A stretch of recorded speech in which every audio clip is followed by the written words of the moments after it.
Before the Italian Renaissance, there was an earlier flowering of ancient knowledge in medieval France. This was initiated when 9 self-described poor knights of Christ returned from a decade of excavation work undertaken in the Temple Mount of Jerusalem.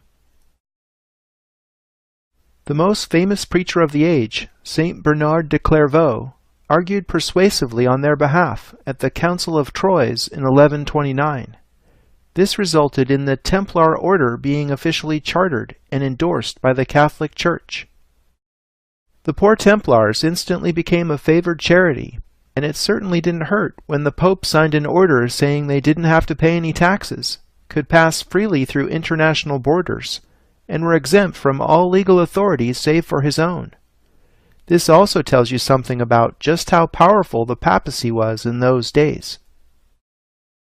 The Templars accepted large donations and monetary deposits, started issuing letters of credit, opened banks in several countries, and essentially became the first multinational corporation. Very quickly the Templars had an abundance of gold and military power. To me the question is, what did those 9 poor knights find in Jerusalem that led to their meteoric rise in power? Could they have found Enoch's cube buried in the Temple Mount from before the Great Flood? Whatever the case, I believe they unearthed knowledge rather than gold. And with knowledge comes power. Speaking of someone with sacred knowledge, Saint Bernard de Clairvaux is a fascinating figure. Norman Cantor had this to say about Bernard in his book The Civilization of the Middle Ages. Bernard played the leading role in the development of the Virgin cult, which is one of the most important manifestations of the popular piety of the 12th century.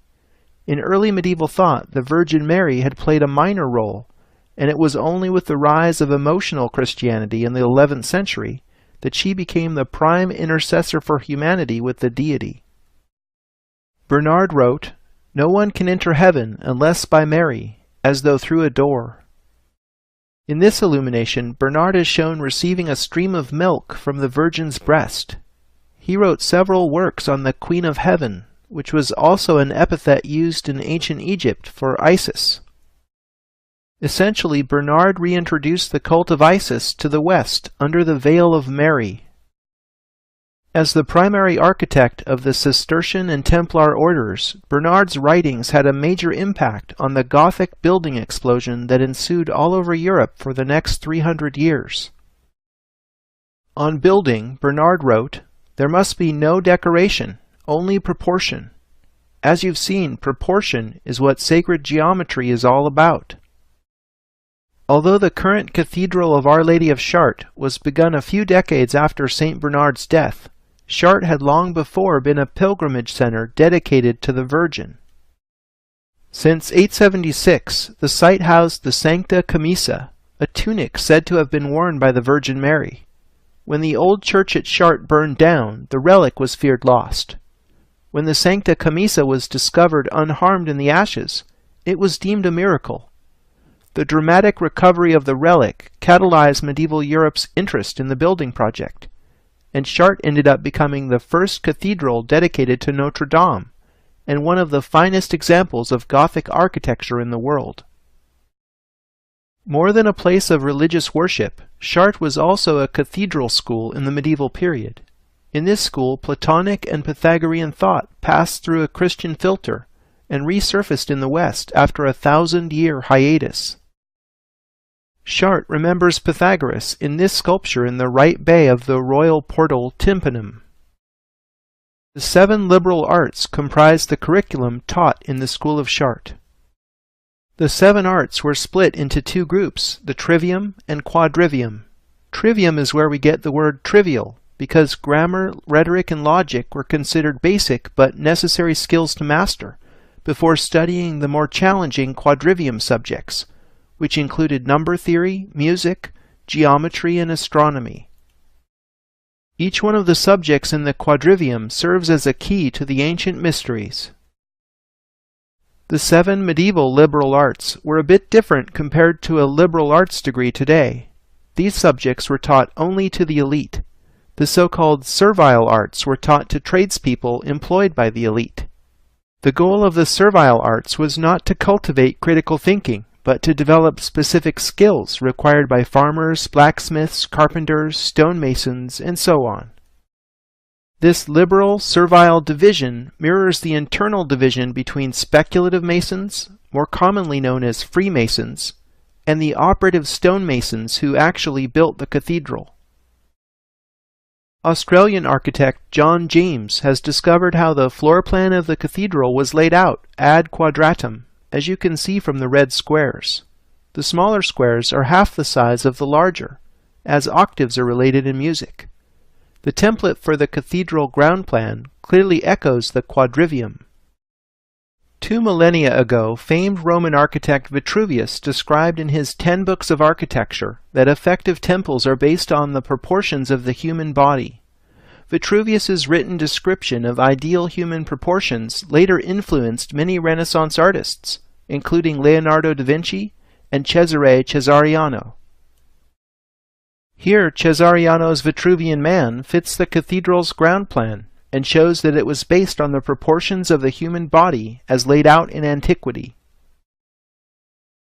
English professor of architecture Keith Critchlow has discovered a fascinating correlation between the floor plan and front elevation of Chartres. Intrigued by the fact that the rose windows containing the exquisite stained glass and the themed labyrinth have equal diameters, Critchlow compared the plan to the elevation. The rose window and the labyrinth line up perfectly, like so.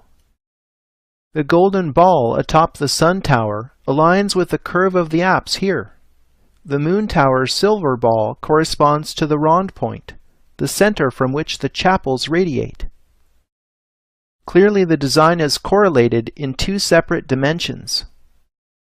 Boaz and Jachin are the names of the 2 columns that stood at the entry to Solomon's temple that are echoed in all Masonic temples today. Boaz stood on the left, and the name Boaz means sun.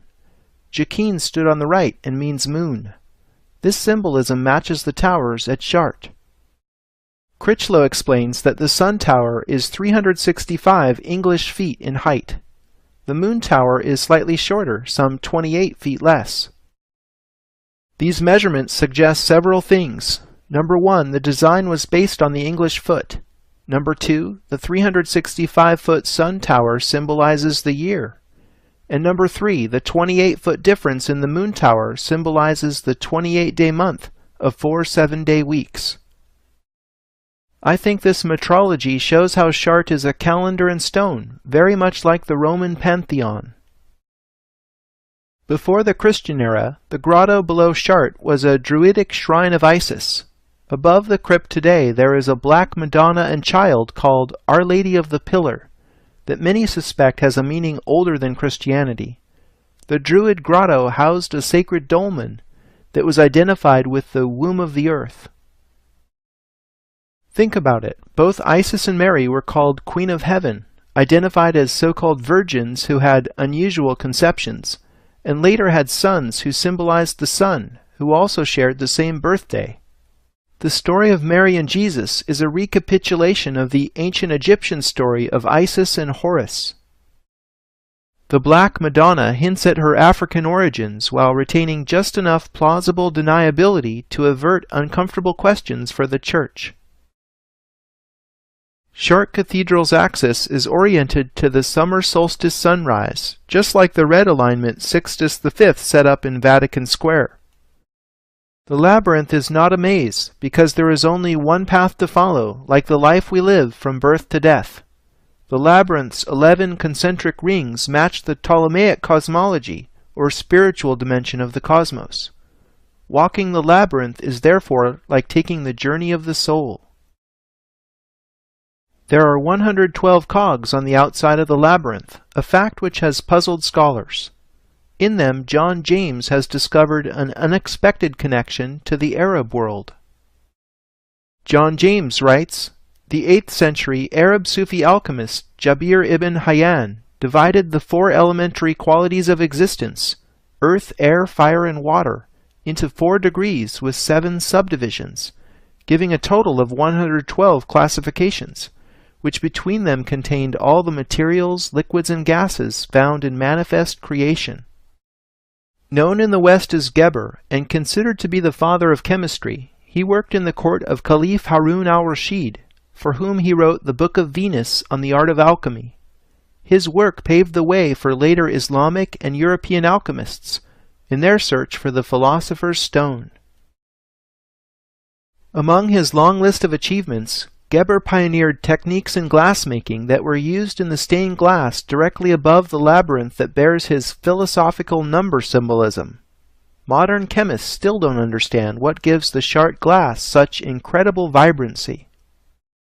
Sir Lawrence Gardner says, in The Bloodline of the Holy Grail, "One of the greatest mysteries of Gothic architecture is the stained glass used in the cathedral windows. The first appeared in the early 12th century, but disappeared just as suddenly 100 years later. Nothing like it has been seen before, and nothing like it has been seen since. Not only is the luminosity of Gothic glass greater than any other, but its light enhancement qualities are far more effective.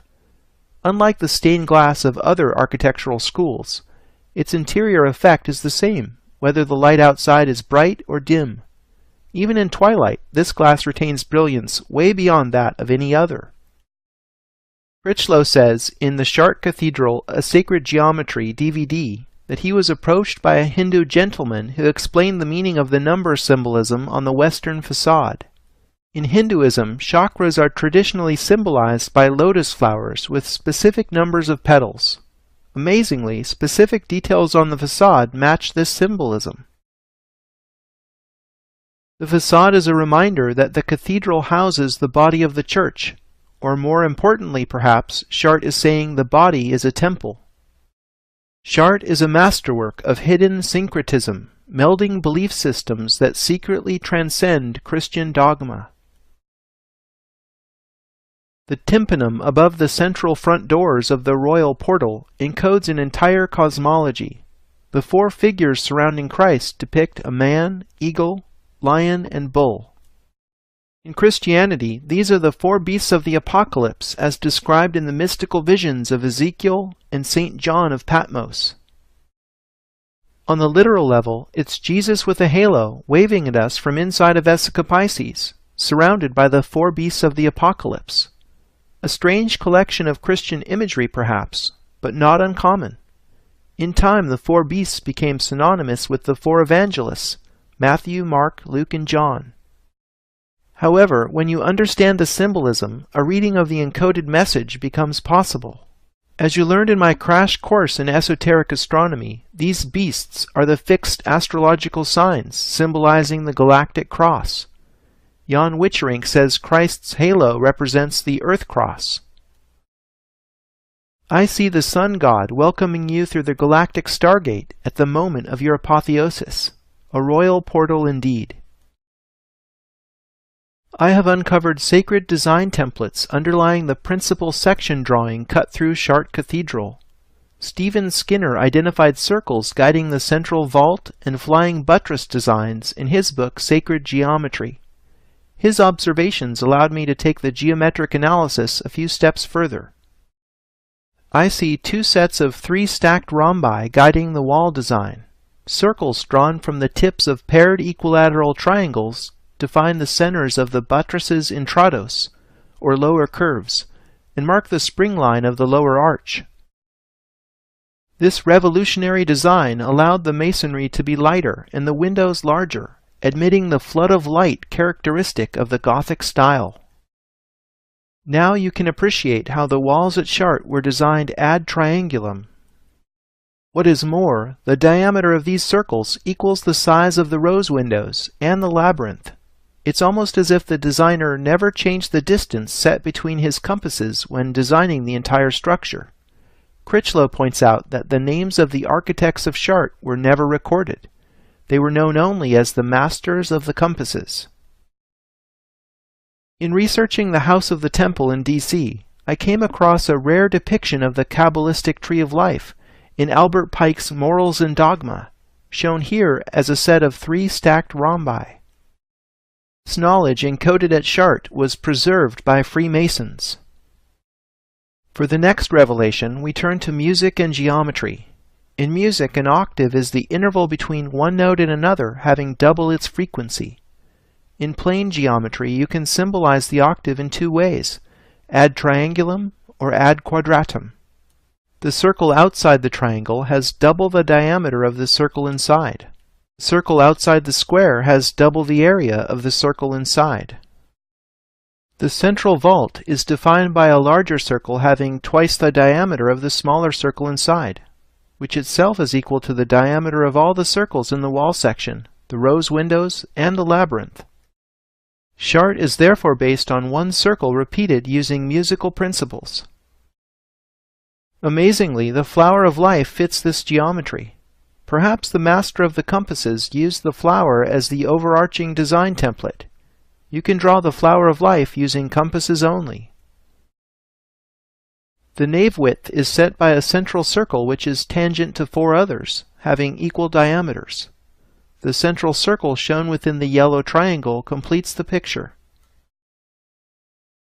Masonic society probably began around the time Chartres was being built. Recall how Saint Bernard de Clairvaux was instrumental in the formation of the Templars, and later, after the Templars were taken down, the knowledge they unearthed from Solomon's temple went back underground to survive in Masonry, Rosicrucianism, and other secret societies. The Masonic square and compasses emblem often depicts these instruments surrounding the letter G. As with most symbols, the meaning of G depends upon your level of knowledge.